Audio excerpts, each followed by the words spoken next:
seniors get together in our team room and for a long period of time, and what they had to say, some of those kids said a lot of things. That's what football is about. That's what family is about, and that's what the game of football is about. Win or lose, those kids learned something last night, and a very special group of kids, and very proud of their effort. But for those that didn't get to see what happened there, for 48 minutes we battled.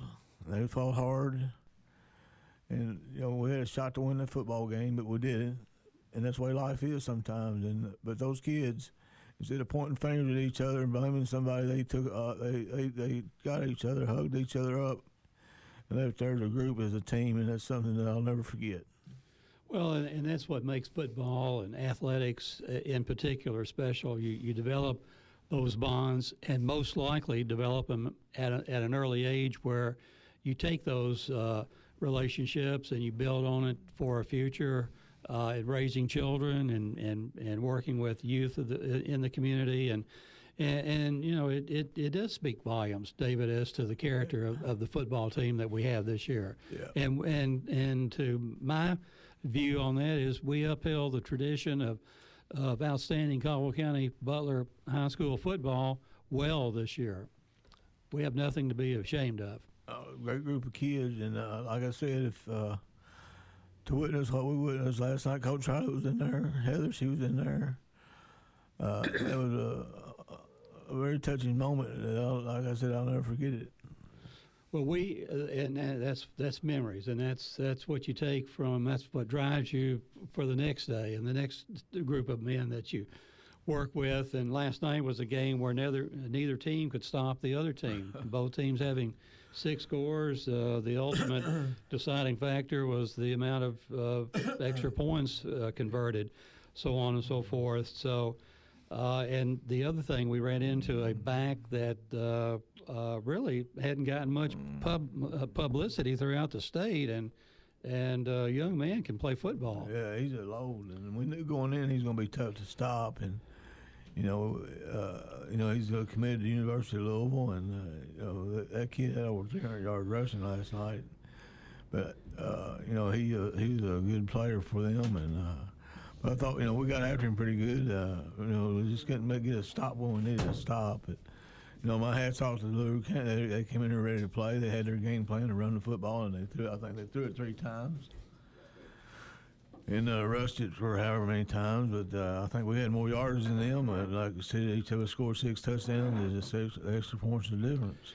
And you just have to. We were able to stop anything LaRue threw at us, except the big running back, as Todd mentions in his article this morning in the paper.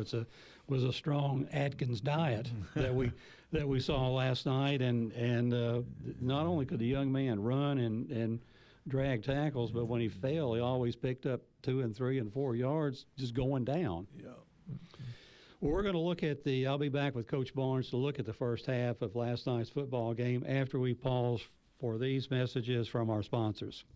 Our loyal listener deals are all about local small businesses. Save 50% on great deals with these great Princeton merchants. Loyal listener deals are brought to you in part by these fine businesses: Adams Breezy Hill Farm and Restaurant, Bella Marie Boutique, Cozy Living Interiors and Boutique, Black Patch Grill, Ziobro's Formals, 3 Bows and a Bell, Brantley Furniture Store. New deals are available each week from these merchants and dozens of others throughout our area. Our loyal listener deals are all about local small businesses.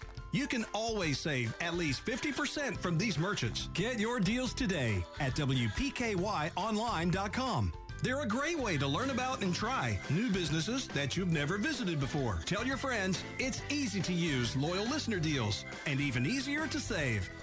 Support local businesses and save money. Everybody wins.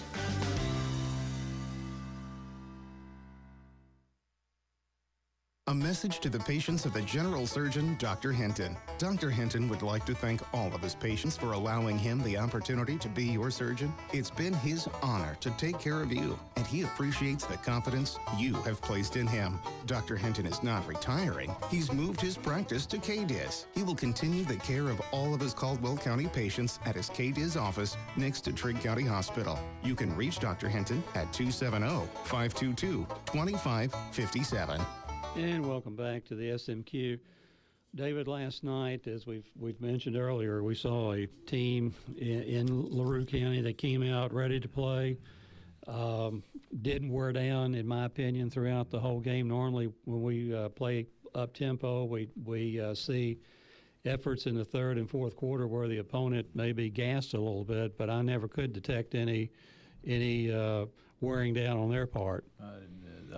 Neither, but the pace they played on offense, where they were huddling and they were getting the full 25-second clock.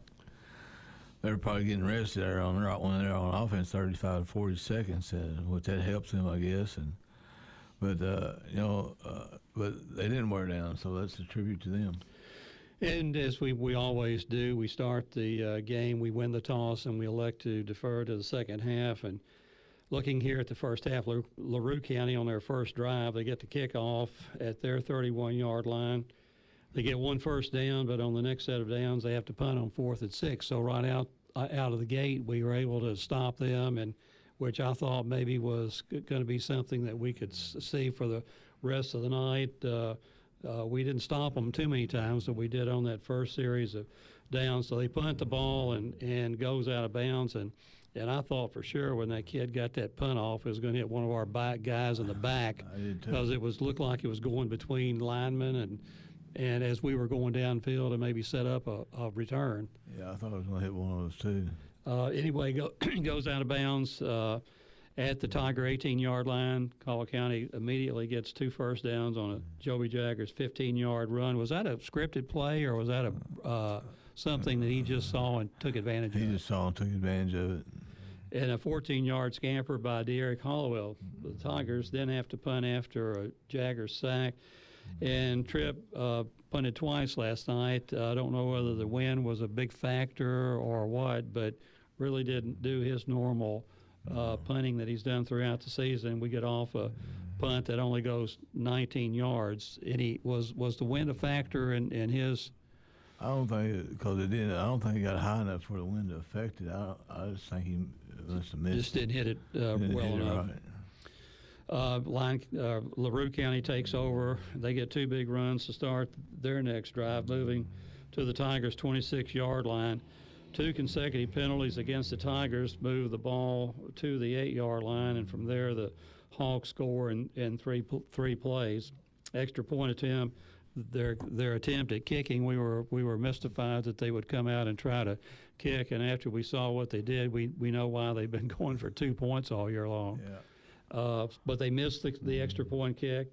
LaRue County leads at that point 6-0 with 4 minutes, two drives by LaRue, 1 by Caldwell, and we're already down to the 4:11 mark of the first quarter. So we know a healthy ground attack will run time off the clock. Caldwell County then takes over with the kickoff at our 24-yard line, and on the first down play, Jameer goes for a 51-yard run. All night long, I thought we ran well and had holes to run through, David, and no different on that one. No, I thought we did a good job up front. I thought our kids battled hard, and they were pretty good size up front. I thought we ran the ball well. Derek had some good runs, and Jameer had that long run, and we thought going in we should be able to run the football. Well, nice blocking by the offensive when excellent run by Jameer. He just was not. He was running a little broken field action, but when we had holes last night, we got through them fairly well. And you're right. We ran for nearly 200 yards on the Hawks last night. So after Jameer has his run, Joby connects on a first down pass, his first pass of the night, and 2 runs of 5 yards and 10 yards. But by Derek moves the ball to the LaRue 8-yard line. 2 1-yard runs by Jameer, and Derek then takes the handoff, and on third down, Joby has to scramble, breaks the tackle, and bulls his way into the end zone for the first of 2 touchdown runs by him last night.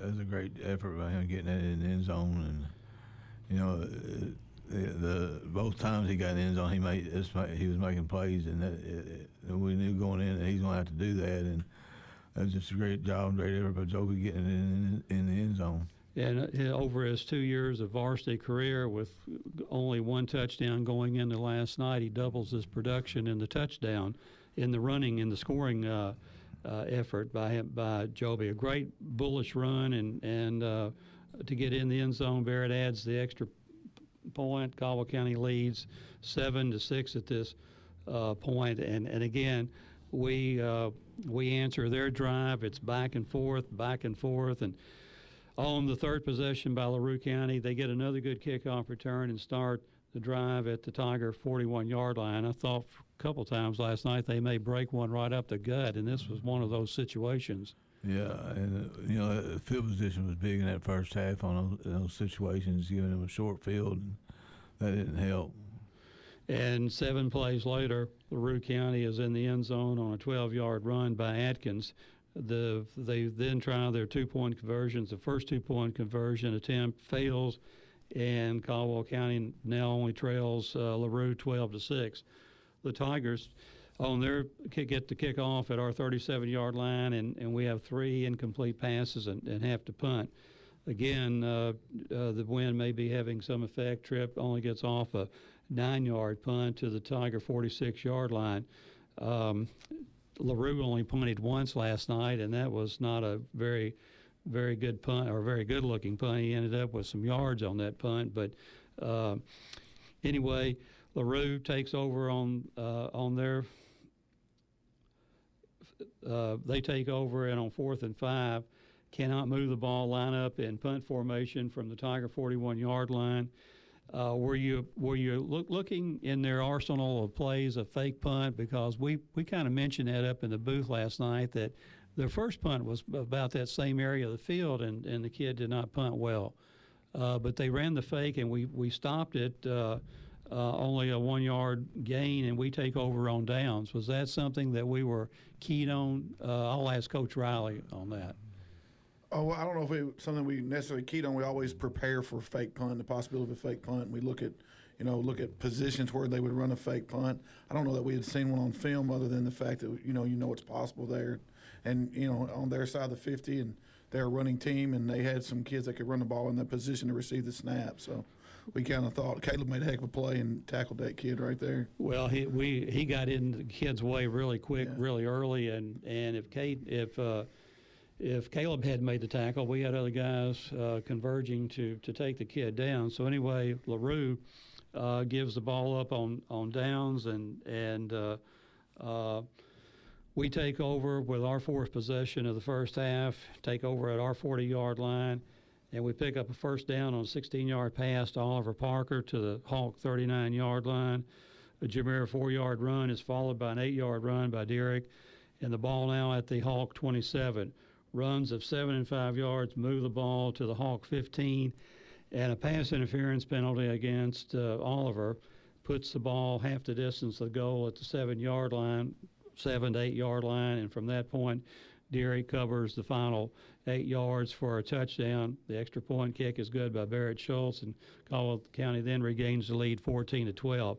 Anything unusual in that drive other than just good hard running and a good successful pass play to Oliver? Again, holes were there, I thought, all night long. I thought it was a good job of our line getting off the ball, but creating some seams for our running backs, and we thought our backs ran hard there, and then we make the play to Oliver. That's one of those drives that I wish we'd had more of last night. On the penalty against Oliver, was that the hold call, or was that the pass interference call? I think that was a pass interference call. Anyway, we score to go take the lead. LaRue gets the kickoff in good field position at their 46. They pick up a first down on 2 runs. The next play, Atkins, I think, fumbles the ball. A good break for them and rolls forward and is recovered by the Hawks. Was he the ball carrier on that play, David or Jeff? Yeah, I think so. I think it just kind of bounced right back to them. We had a couple guys there just. I thought we had a guy. I thought one of our guys had it, and then the next time I looked up, 20 had it. Yeah. Well, and I don't know whether he was hit, no doubt about that, but I don't know whether he was just hit the ball and it came loose, or I mean the kid had a hard time coughing up the football. Yeah, I didn't see who caused the fumble. on that. So good break for LaRue, gets the ball to the Tiger 36-yard line. 5 plays later, they're at the Tiger 21. And again, it's 4th down. And this quarterback, Baker, sprints out. I thought we had him for a sack. I thought maybe even had our arms around him, and he just gets off a shot put type of a pass. The only pass he completed all night, which was a big factor in that drive. And again, the receiver well covered on that play, and I thought for a second he may have been out of bounds when he caught it. He was on that near far sideline. But anyway, they do pick up the 8 yards that they needed. They had to measure over there. Probably I couldn't see from where I was sitting in the press box a football length on it. And I know as part of the chain gang, you don't have to run across the field in a situation like that. You just have to reach out and hand the pole to the white hat. It was on our chain gang sideline. But anyway, that's a big play for 2 big plays on that particular drive by LaRue County to pick up the first down. And 1 play later, Atkins scores. Again, the 2-point conversion is good. LaRue County then goes up 20-14 over Tigers. And on that 4th down play, when we knew they were going to be passing, I knew we got called for penalties 3 times, jumping in the neutral zone or possibly touching. I thought one of those penalties we got back on side and didn't hit anybody. But, I mean, that's neither here nor there. But we did have a blitz called in that 4th down situation. I know we got after the quarterback really hard. Yeah, I think we did. Yeah, we were bringing a lot of guys most of the night, and to try to counter some of their run game stuff, and then and on that you just hope you get to the quarterback if they pass it, and we had a chance and we just didn't make the tackle, and he was able to make the play. Well, to his credit, he got off like a wounded duck going down through there, and before half. Yes, right before half. Yeah, they had to delay the game on that play too. That clock was at 0 when before that ball was snapped. Well, and I was watching my papers and looking up, and it was a delay game. So I missed that one. I knew I should have been more attentive and got my and they all night long, like you were saying earlier, David, the Whitehead wouldn't wind the clock until the quarterback would come back to the huddle to call the play when he would be going over to the sidelines to pick up the play. So I mean, back when we played Murray High, they always did that on that. So anyway, LaRue leads over the Tigers at this point, 20-14. Caldwell County on their next drive and last drive of the first half, we get to kick off at our 40, and on 3rd and 15, Joby hooks up for Jameer on a 17-yard gain. As time's running out on the last play, and I want you to describe this last play to me because I didn't know what was going on out there. It looked like we completed past Oliver, and it looked like he didn't lateral the ball, went up out of his hands. Explain that to me. We call it heartbreak, and we practice it once or twice a week. Since I've been running this offense, that's the first time we've ever run it, and so I said, let's do it. And we didn't almost. I thought Jameer. I thought I had a chance to break it there for a second, and if he could have lateraled it. We had another guy set up to lateral it too. He just couldn't get it off. That's called heartbreak. It's something I got from Tony. Well, how did Oliver get rid of the ball? Over his head? Yeah, I think he caught it above his head, and he just threw it like a basketball pass. It looked like a jump ball out there with a rebound, and Jameer was in the right place at the right time to get the rebound, and I thought maybe had a crack or two to get through and be gone. But I'd been great if we could have. So anyway, the half ends on that particular play, knowing that the Tigers will get the ball in the second half. And we'll be back after these messages from our sponsors to break down the second half. Work with a winning team. Apply with Staff Management SMX at apply.smjobs.com. Job code 7596A and 7596T. Pay ranges from $11.80 to $12.80 per hour. Assembly and experienced fork truck operators immediate openings. Paid time off, all shifts. Benefits available. Weekly paychecks in casual dress and temperature-controlled environment. SMX is offering a $100 referral bonus. Call 270-365-4399. Must be 18 to apply. Staff Management SMX is an equal opportunity employer. This is Danny Patton with Farmers Bank and Trust Company. Our new Lyon County branch is now open. Come in and see us for the same friendly service and the names and faces you know and trust to provide you with all your banking needs. We're now ready to serve you at 28 Commerce Street in Eddyville. Open Monday through Thursday, 8:30 to 4, Fridays 8:30 to 5, and 9 to 12:30 on Saturdays. Stop by today and experience banking at its best at Farmers Bank and Trust Company, member FDIC. Welcome back to the SMQ. David, we're at halftime last night, and when you got the young men into the room, what were some of your comments and what changes or what strategies that we try to bring to the second half to change the LaRue County momentum, more or less? Well, Coach McClung, Coach Riley, and Coach Mack had the defense up at the board, so I'll let Coach Riley go over that part of it. Well, I mean, they run a little outside veer. We hadn't seen on film a little bit, just a different play, kind of an option play. We really didn't think they were reading it like a true read. It was just a matter of getting to your responsibilities. So we got that kind of fixed. We stayed within the scheme of the defense. We didn't have to change alignments or anything. We just kind of, it's like, hey, when they run outside veer, you know, the outside linebacker or the guy on the edge has to make a decision and take the dive, and then, of course, the quarterback. And they hurt us a little bit of that in the first half, but they didn't come back with it much in the second half. And it was just a matter of making small adjustments and you know, and trying to get off blocks and you know, tell them, you know, we're going to have to stop the run and give ourselves a chance, and you know, just kind of trying to rally the troops a little bit. We didn't really feel like it was a lot of schematic adjustments or scheme. It was just a matter of, you know, using your technique to get off blocks and trying to take on the, you know, Atkins low and get people to the football and try to create a turnover too if we could get there. And David, your message to the young men?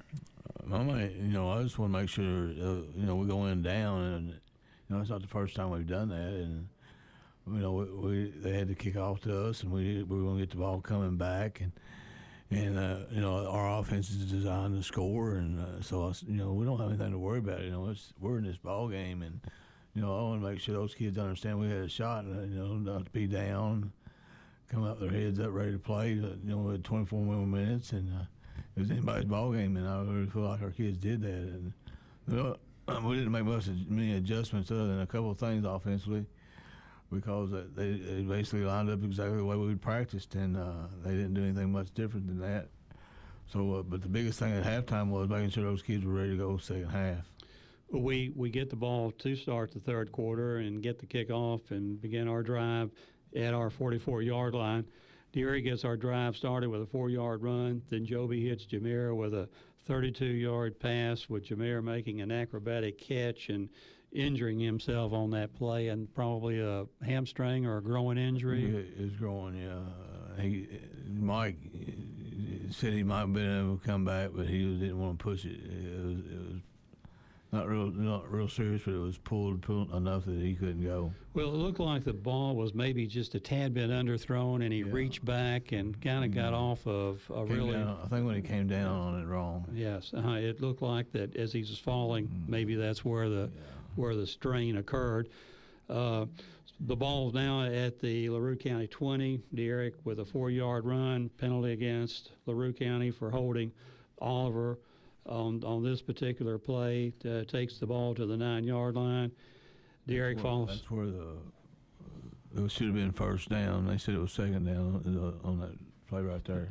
There were, like we said earlier, there were a couple instances last night where I was confused as to what down it was on my sheet. But Derek falls with a 1-yard run before Joby hits Gabe Eves with a 9-yard touchdown pass off a wide receiver screen. Yeah, Gabe did a great job of getting up in we call it a tunnel. Our offensive lineman did a great job of getting out there, getting on people blocking, and our two guys up front did a good job of blocking, and Gabe did a great job of catching the ball and getting up in there. Because that's it takes some guts coming there, running full speed. You got defenders coming at you and keeping your eyes on the ball, and that's just a great job of execution right there. You could not draw that play up any better from my view in the press box last night. You're right, the linemen going out there to get blocks, the other wide receivers out there doing their thing, and Gabe with a nice catch. Like you say, he's a target for possibly 2 or 3 players, catches it and just immediately heads upfield and untouched. great play call and great execution by the Tigers. Barrett Schultz adds the extra point, and Tigers regain the lead on their first drive of the third quarter, leading 21-20. LaRue County has a nice kickoff return to the Tiger 45-yard line, another straight up the center field kickoff return, and they had short field 2 or 3 times last night. That hurt us. And LaRue picks up a first down, but on their next series of downs, they can't move the ball, and on 4th and 8, the quarterback, they attempt to go for it, and on play action pass is sacked by Caleb Bird. And Coach Riley, another one of those calls where you knew they almost had to pass the ball, and we loaded up on the blitz. Yeah, well, we were bringing a lot of pressure most of the night. I think Coach McClung at times had committed, and not fully committed because you had a responsibility as a man coverage, but based on reads and what they were doing, they committed 9 guys to the run. You kind of kept the 2 corners back, and it's just one of those times where Caleb's guy stayed in and blocked, and he was free to go, and he went and made a play. And we throw the quarterback for an 11-yard loss, and the Tigers take over now at our 41-yard line. We get an early big play with Joby hitting Gabe East on a 25-yard pass to the line, I keep saying line, LaRue County 34-yard line. A nice pass, a great catch. Thought that one might go all the way. I did too. The kids for LaRue came in made a nice play on that. But again, our offensive line did a good job up front getting us time to get that ball off. But a holding penalty then moves the ball back to the LaRue 40, and on the next big play, Derek runs for a 13-yard gain, fumbles, but I don't know how he got that ball back. It was out in front of him, it looked like, and he just reached out and grabbed it. Well, it looked like it was 2 yards in front of him, and I'm thinking, oh my goodness, a turnover, and the next thing I know, he's back handing the ball to the official, and must have had a 6-yard arm on that play to reach out there and grab it, because I thought he was the only one that could have recovered that ball for us. You're right. And so we catch a break there. Trail gets the on the next play. He gets the one of those little 3-foot, 2-foot, 1-foot pass plays, and he swings left with it. And again, running east and west, I thought he was going to run out of bounds, but then he stops right near our sideline, and apparently it definitely opened up for him. I don't know whether he saw the opening or we blocked a couple guys in there, but he emerges unscathed and goes down the sidelines untouched. After he gets through the line, goes 27 yards for a touchdown. He did get a block on it, but I think also he ran through a tackle.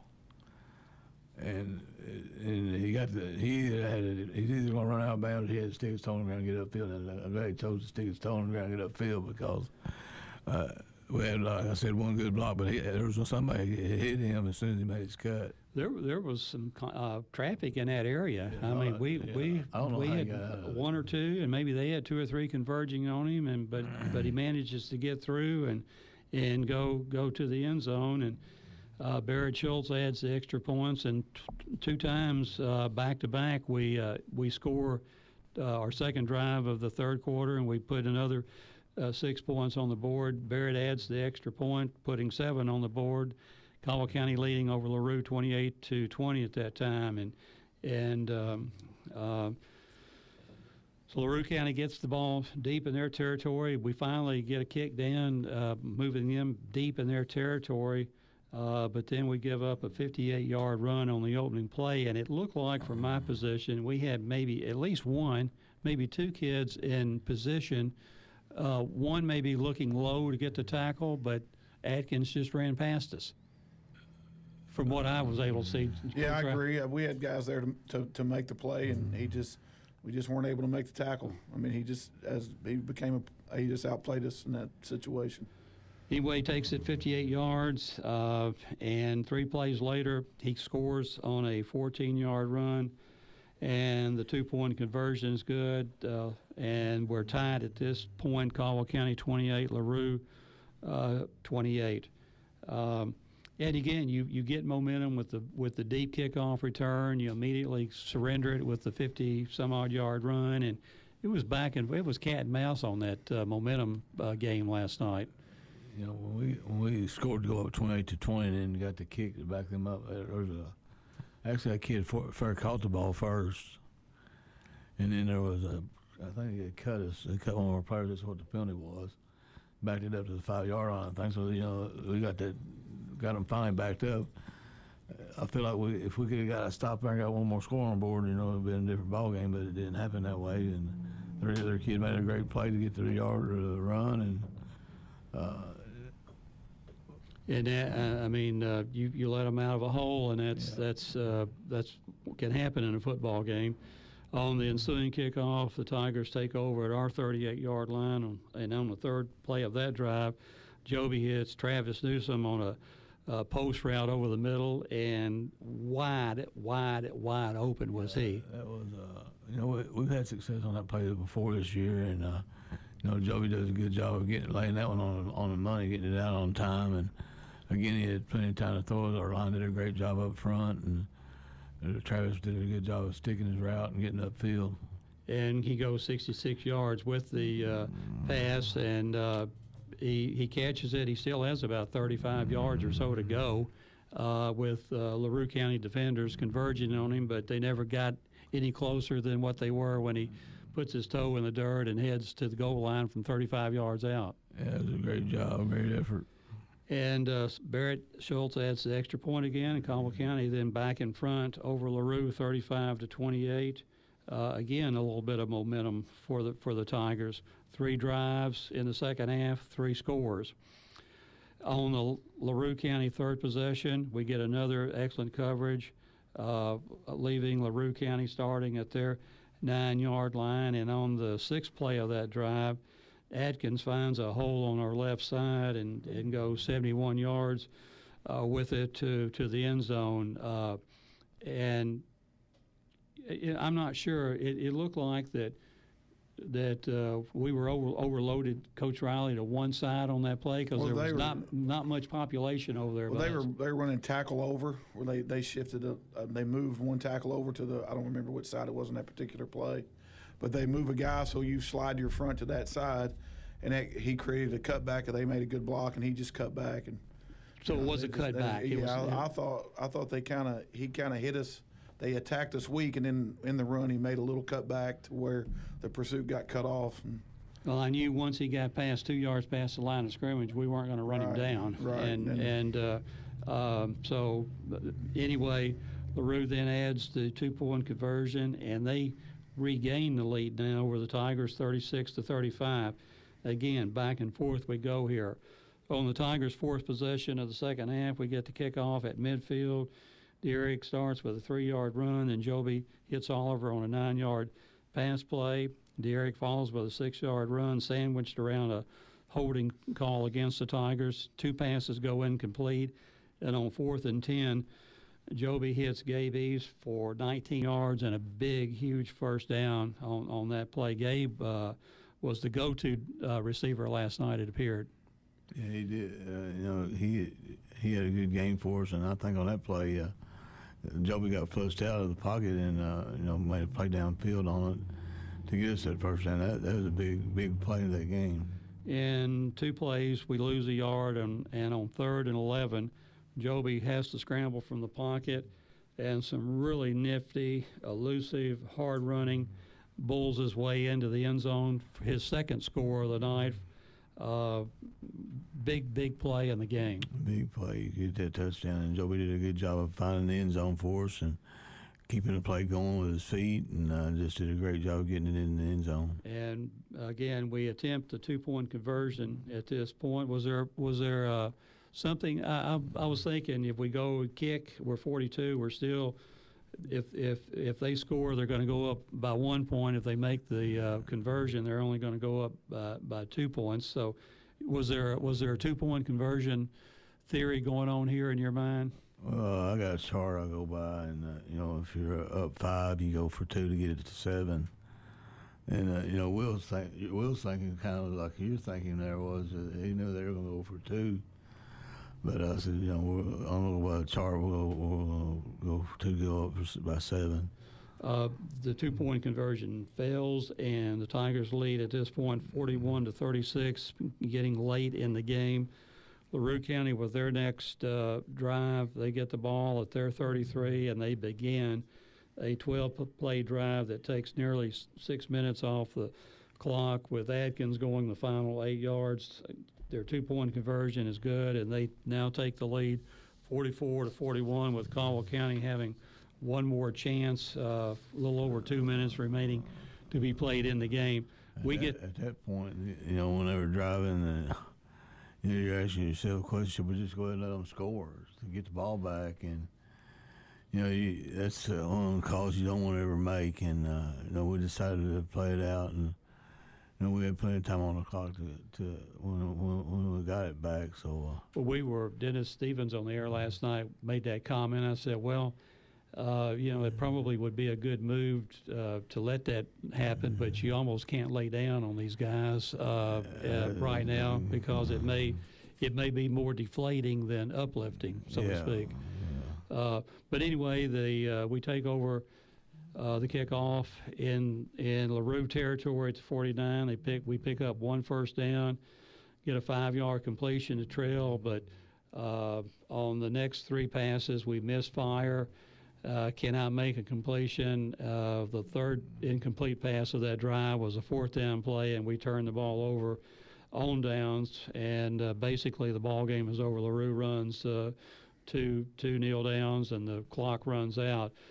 But again, each team last night with 6 touchdowns. LaRue with more extra points, converting 2 points each on their last 4 touchdowns, giving them 8 points, and that was in essence the story of the game. Their ability to not only run the ball well by Atkins, but to make 2-point conversions. Yeah, the Atkins kid's a good running back, and it's just one of those games. I guess the Tim and E-Town game came kind of down to the same deal. But again, it didn't turn out the way we wanted it to, but we had a shot to win it at the end, and that's all we can ask. Well, that's definitely with a chance to win. It's all you want. And we'll be back with the final segment of this show after these words from our sponsors. Introducing the all-new 1500 Ram Crew Cab with groundbreaking exterior styling, uncompromising luxury, and safety in numbers. The new Ram has available active level 4-corner air suspension for the best ride in the truck market. Best-in-class rear legroom, in-floor storage, and the industry-exclusive Ram box. The pickup bed with built-in toolboxes. When you push the start button and you hear that 5.7 Hemi come to life, you'll know then which truck you'll buy. The all-new Ram. See it now at Trice Hughes in Princeton, your Chrysler Dodge Ram dealer. During this season of Thanksgiving, your friends at Penny Ryle Electric are thankful for the generosity of their members. The Penny Ryle Electric Plus One program offers an opportunity for you to extend to your neighbors a helping hand. You agree to have $1 automatically added to your monthly electric bill, and your contribution will be used to help pay electric bills for people in need. That should give you a nice warm feeling too. Look for the Plus One insert in your statement. Stop by your local Penny Ryle office or sign up online anytime at PRECC.com.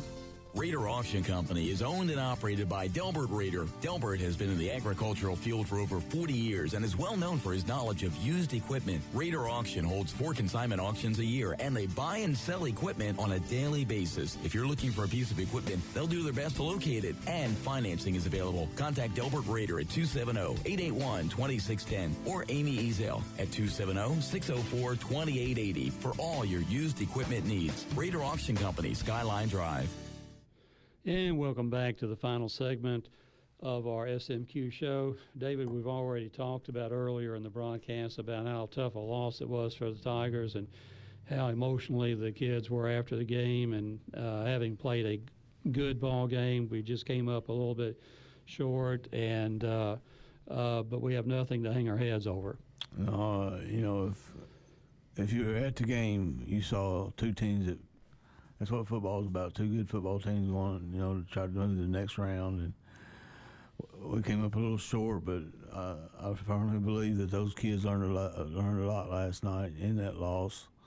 Obviously we want to win the football game. There's no doubt about that. But there's also things that come out of football other than wins. and to see what those kids did after that game was over, coming together as a team like that's a testament to them and their character and what kind of kids we're coaching. And that's I got the best job in the world to get to work with kids like that, and to go to work, be able to work with kids like that is something to be very proud of. I can remember my mom saying this many times to me as a young kid: "You may lose, but you win out of that loss." There's a lot to be said about that. Mm-hmm.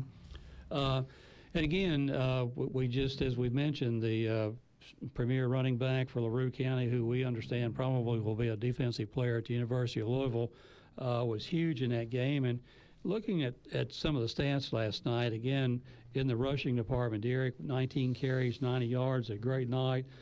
Great testimony of the offensive line for getting him holes to run through. Jameer, 4 carries for 59 yards. Game may have been a little bit different had he been able to remain in the game, but that's a what if. Joby with 4 carries, 2 touchdowns last night, 29 yards. Tigers rushing 27 times for 178 yards. In the pass receiving department, Oliver Parker, 5 catches for 55 yards. Gabe East, 3 for 61. Jameer, 3 catches for 59. Trail Riley, 3 catches for 33 and a touchdown. Travis, 2 catches for 64 yards and a big touchdown. Derek, 2 catches for 8 yards, and Trace Holden, 1 for 2. Joby, 19 out of 33 last night, no interceptions for 282 yards. And looking at the defensive side of the ball, Caleb Burden, a superb night last night, David, with 16 tackles and a sack.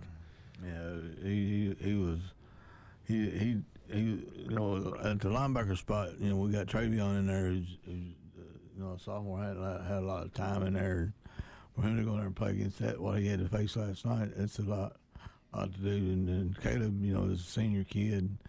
He's seen a little bit more than Travion, and had a good game for us. Well, we knew going in, as you mentioned on your pregame interview, that the linebackers, as they were against Tillman, as they were against Henderson County, had to be key last night. So Caleb leads us with 16, and then the young man I like to watch play, Travion, comes in with 11 tackles. Tate Van Hoosier with 10, Russ Bashir with 10 and a half a sack last night. Devin Kilgore, who I thought played well, 9 tackles. Drew Davis, 9. Mitchell Harrelson, 5 with the other half sack. Dylan Cavanaugh with 4 tackles. Trail with 3. Gabe East with 3. Barron Wells with 2. Elijah Shaheen with 1. Max Ashley with 1. Jameer Riley with 1. Seth Slayton with 1, and Logan McGowan with 1. And just looking down at these defensive stats, I was just putting check marks by kids that will be back next year. I know we lose 21 seniors, and that's the tough part, to have to say goodbye to those young men, but Travion is back. Tate Van Hoosier is back. Russ Bashir is back. Devin Kilgore is back. Drew Davis is back. Barron Wells is back. Elijah Shaheen is back. Max Ashley is back. Seth Slayton is back. So we've got some kids coming back that saw a lot of action last night. Yeah. Again, Caldwell County winning the total yardage category last night, 460 yards to LaRue's 417. LaRue with 409 yards on the ground, 309 of that by Anthony Adkins. So their other backs totaling 100 yards together. 1 pass for 8 yards, and as we mentioned, the only pass they completed was a huge turning point on a 4th down play, almost an impossible pass to get off, and certainly looked impossible to catch from my position. So, again, just breaking down at we now know the season is over. When will you have these kids hit the weight room? We'll get with Coach Ryan. We'll get together this week, and we'll probably get them back after Thanksgiving, get them going again in the weight room.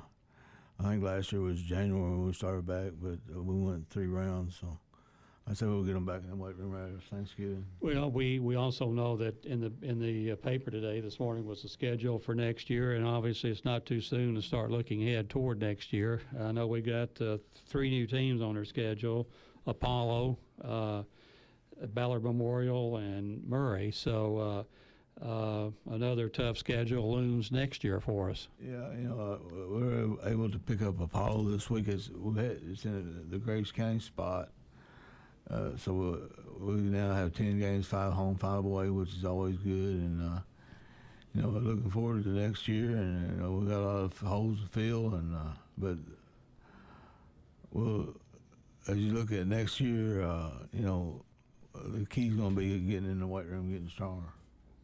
And also, as we've mentioned, losing some skill players on the offensive side of the ball who also played quite a bit on the defensive side of the ball. We've got a good young crop of freshmen and sophomores that we'll just have to plug in and get them a year older, obviously, and a year stronger.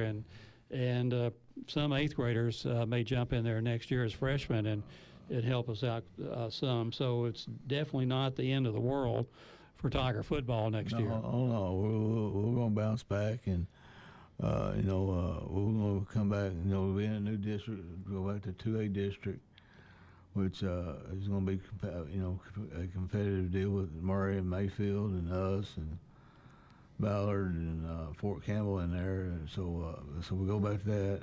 But we'll look at next year in a couple of weeks. We don't want to take anything away at this point from the team we had that just got finished. Very special group of kids.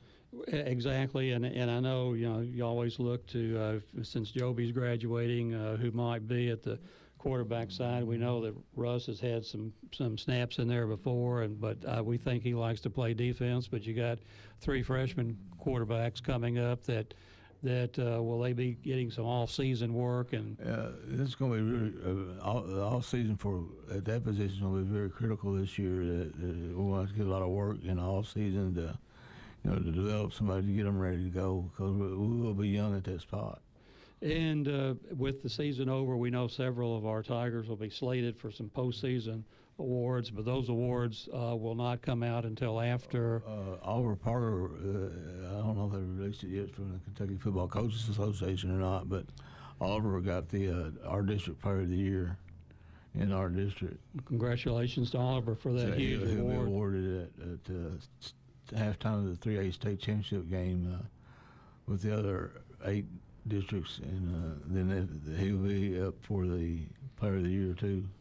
Great. Well, he had a fantastic season, and going to Western as a preferred walk-on, and we wish him well there. And then we got Jameer and Trail both will be playing in the All-Star game in December.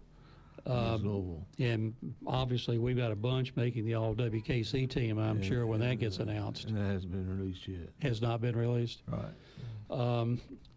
Again, just some final thoughts. We'll start with you, Jeff. Any final thoughts? Well, to reiterate what David said to start, we're proud of these guys, and we're proud of our effort last night. We ended up on the short end of the stick, and sometimes teams just get on you, and you have to battle back and through. But they fought the entire game. They fought for each other until the last second. They were, they rallied at the end. They didn't turn on each other when it was over, and there's at the end of the season there's no accountability. There's no practice tomorrow, or you don't got to answer your coaches anymore. And they really kind of pulled together there in the team room and told how they felt about each other and us as coaches. And so you're super proud of your team. You'd like to have gone further.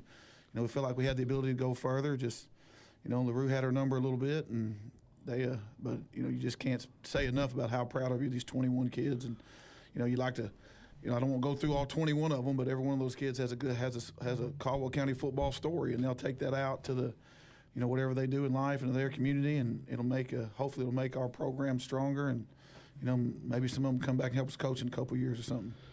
Thanks, Jeff, and I want to acknowledge that Coach Earl is in the room with us this morning, and Coach Earl, thanks for your help with the football team this year. Any comments from you? Well, Jameer told me something last night, Bob. He said, "Earl, I'm proud of you." That's what he told me. Well, we're all proud. Thank you. Exactly. Just keep their heads up over the off season. Yeah, getting a couple of weeks. Getting that weight room with them, and just keep encouraging them. Again next week. That's what we have to do. All right. We'll have another group of young men next year to go through this same action. And David, your final thoughts. It never ends the way you want it to end unless you win the state championship. And, we fell short there. That was our goal, and we talked a lot about that. And, but it doesn't take anything away from the effort we got out of these kids. We play a tough schedule. We lost the first game of the year, 11 to 6, 5-point game. Had a chance to win that one. Hoptown game, we lose it, and then we come back and win that one. Didn't get to Mayfield, and I thought we played well at Mayfield, just didn't get to win there. And coming into the playoffs, we come out and we get the first win in the first round, and then the second round we come up short. But if we would have won that, it would have been 7 years in a row to go to the regional championship game, and that's a lot to be said for this program. But the thing, this football team is a very special group of guys, and they know that.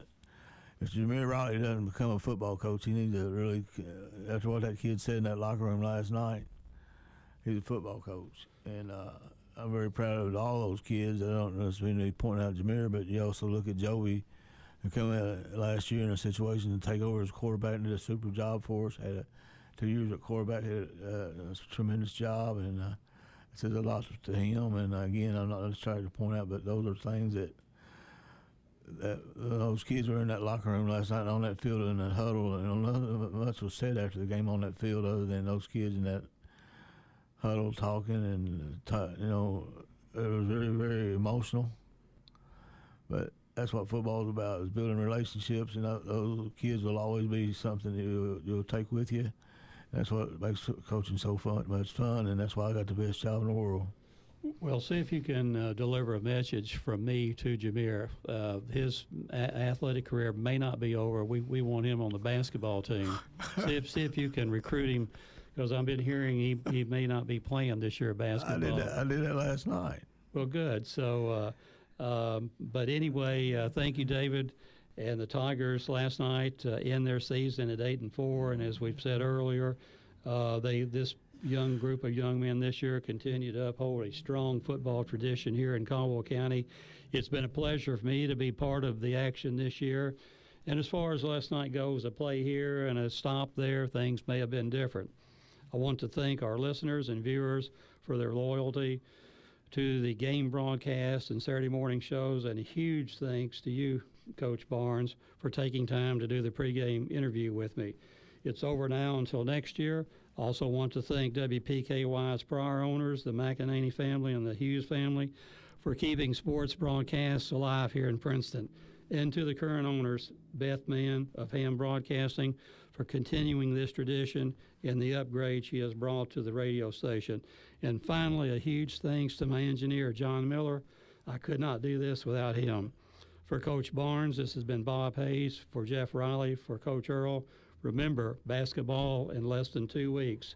So long, everybody. Thank you, Mr. Hayes. Serving Caldwell County since 1950. We're 1580, 103.3 WPKY Princeton. News. I'm Mark Remillard. Firefighters in Southern California trying to get a leg up on a fast-moving wildfire burning in and around Malibu. A line of fires in Southern California turning homes to cinders, racing across the landscape faster than firefighters can contain them. Officials ordering residents to evacuate in advance of the fires. So much chaos that Pepperdine University apparently given mixed messages, leaving 3,500 students in the fire zone. All of them are okay this morning. ABC's Matt Gutman. President Trump is in France to mark the 100th anniversary of the end of World War I. Trump met with the French president ahead of tomorrow's anniversary, the two leaders discussing trade, Syria, and the future of NATO. A noon deadline fast approaching for counties in Florida to submit their unofficial results from Tuesday's election, but the deadline comes as some counties are still counting ballots. 3 races in the state may end up in a recount because the margins are so thin. This is ABC News. A kidnapped North Carolina teenager remains missing, and the reward for information has increased to $20,000. Authorities are again asking the public for help in trying to find kidnapped 13-year-old Hanya Aguilar. Check your own property. Check your outsheds, your outbuildings. You know them better than we do and better than the search team does. That's Police Chief Michael McNeil of Lumberton, the city where Hanya was shoved into an SUV Monday morning. Vehicle's been found, but there's still no sign of the teenager. The FBI's Andy De La Rocca asking the public not to spread rumors on social media. Every time a false lead comes in, it drains a precious resource away from the logical lead. Brian Clark, ABC News. A former top lieutenant to Joaquin El Chapo Guzman has pleaded guilty to trafficking conspiracy in Chicago. The plea agreement says he will cooperate with prosecutors in exchange for a reduced sentence and protection from cartel retribution. The plea deal comes as jury selection in Guzman's trial in New York wrapped up this week. Mark Remillard, ABC News. There's a time and a place for black and white, like when you're learning to play piano, or when you want a big two-toned cookie, or when shopping for a pet zebra. But if you want to attract customers, there's no room for black and white. So go to Staples. Staples specializes in bold, hard-to-miss color printing. And now at Staples, get 20% back in rewards on color printing, from banners to brochures and copies to presentations. Print more color, save more money at Staples.